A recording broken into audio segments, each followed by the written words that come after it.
오늘 우리에게 주신 말씀은 마태복음 24장 15절에서 28절까지의 말씀입니다. 그러므로 너희가 선지자 다니엘이 말한 바 멸망에 가증한 것이 거룩한 곳에 선 것을 보거든 읽는 자는 깨달을진저 그때에 유대에 있는 자들은 산으로 도망할지어다. 지붕 위에 있는 자는 집 안에 있는 물건을 가지러 내려가지 말며 밭에 있는 자는 겉옷을 가지러 뒤로 돌이키지 말지어다. 그날에는 아이 벤 자들과 젖먹이는 자들에게 화가 있으리로다. 너희가 도망하는 일이 겨울에나 안식일에 되지 않도록 기도하라. 이는 그때에 큰 환란이 있겠음이라. 창세로부터 지금까지 이런 환란이 없었고 후에도 없으리라. 그날들을 감하지 아니하면 모든 육체가 구원을 얻지 못할 것이나 그러나 택하신 자들을 위하여 그날들을 감하시리라. 그때의 사람이 너희에게 말하되 보라 그리스도가 여기 있다 혹은 저기 있다 하여도 믿지 말라. 거짓 그리스도들과 거짓 선지자들이 일어나 큰 표적과 기사를 보여 할 수만 있다면 택하신 자들도 미혹하리라.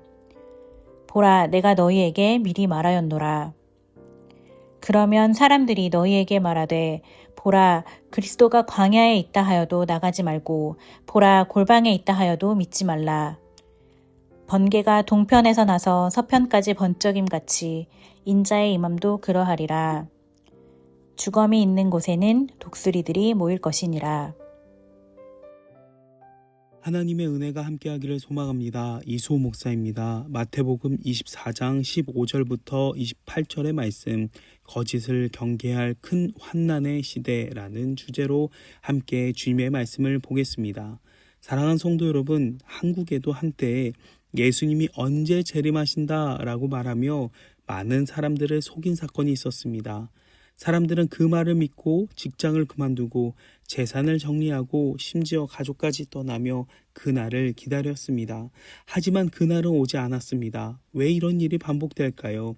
사람들이 마지막 때를 몰라서가 아니라 거짓을 분별하지 못하기 때문입니다. 예수님은 이미 말씀하셨습니다. 여기 있다 저기 있다 해도 믿지 말라, 속지 말라. 오늘 말씀은 분명합니다. 마지막 때는 환난의 시대이면서 동시에 속임의 시대입니다. 그래서 우리는 속지 않는 믿음이 아니라 말씀에 즉시 순종하는 믿음이 필요합니다.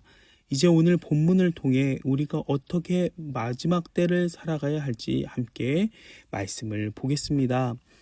예수님은 마지막 때에 일어날 사건을 분명하게 말씀하십니다. 다니엘이 예언한 멸망에 가증한 것, 이 거룩한 곳, 곧 성전에 서게 될 것이라고 하셨습니다. 이 말씀은 실제 역사 속에서도 부분적으로 이루어졌습니다. 유대 전쟁 당시 로마 군대가 성전에 들어와 자신들의 상징을 세우고 제사를 드리는 일이 있었습니다. 성전이 모독되고 무너지는 이 사건은 하나님의 백성에게 있어 감당하기 어려운 비극이었습니다. 그때 예수님은 분명히 말씀하셨습니다. 도망하라. 지붕 위에 있는 자도 밭에 있는 자도 아무것도 챙기지 말고 즉시 떠나야 했습니다. 겉옷 하나 챙길 여유도 없는, 지체할 수 없는 기박한 순간이라는 것입니다. 왜 이렇게까지 말씀하셨을까요? 하나님의 말씀 앞에서는 머뭇거림이 없는 순종이 필요하기 때문입니다. 이 환난은 단순한 역사적 사건이 아니라 예수님이 다시 오시기 전까지 반복되는 현실입니다. 믿는 자에게는 소망이지만 믿지 않는 자에게는 감당할 수 없는 비극입니다. 이 환난의 때에 또 하나 중요한 경고가 있습니다. 거짓 그리스도와 거짓 선지자들이 나타난다는 것입니다. 그들은 표적과 기사를 통해 심지어 택하신 자들까지도 미혹하려 합니다. 혼란한 시대일수록 사람들은 더 쉽게 흔들립니다. 그래서 예수님은 미리 말씀하십니다. 여기 있다, 저기 있다 이런 말에 속지 말라는 것입니다. 예수님의 재림은 특정한 사람만 보는 은밀한 사건이 아닙니다. 번개처럼 모든 사람이 분명히 보게 될 사건입니다. 마치 시체에 독수리가 모이듯 그날은 숨길 수 없이 드러나게 될 것입니다. 그러므로 우리는 속지 말아야 합니다. 환난의 시대일수록 더 깊이 하나님과 연결되어 있어야 합니다. 사랑하는 성도 여러분, 오늘 말씀을 보며 우리는 지금 마지막 때를 향해 가고 있습니다. 세계의 정세와 수많은 사건들이 그 사실을 계속해서 보여주고 있습니다. 이때 우리가 해야 할 것은 분명합니다. 깨어 기도하는 것입니다. 우리는 여전히 밭을 갈고 일하며 살아가지만 영적으로는 결코 잠들어 있어서는 안 됩니다. 혹시 우리는 겉옷을 챙기려 뒤돌아보는 사람처럼 하나님보다 다른 것을 더 붙잡고 있지는 않습니까? 하나님의 말씀 앞에 즉시 순종하는 삶, 이것이 마지막 때를 살아가는 우리의 태도임을 기억하기를 소망합니다. 우리의 믿음을 무너뜨리려는 이 시도는 관계에서, 건강에서, 재정, 이 모든 삶의 다양한 영역에서 계속 찾아올 것입니다. 그러나 분명한 사실이 있습니다. 우리를 승리로 인도하시는 분은 하나님 한 분뿐이십니다.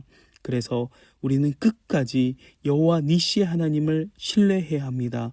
또한 마지막 때를 살아가는 성도에게 반드시 필요한 것이 있습니다. 그것은 말씀과 기도입니다.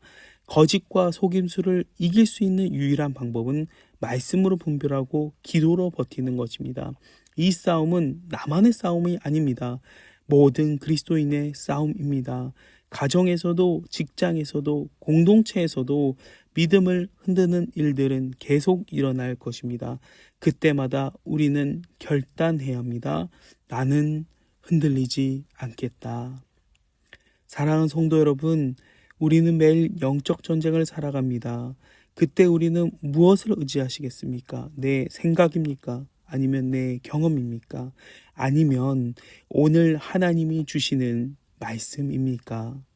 우는 사자와 같이 우리의 믿음을 흔들려는 세상 속에서 기도로 하나님께 나아가고 말씀으로 무장하는 하루가 되시길 바랍니다.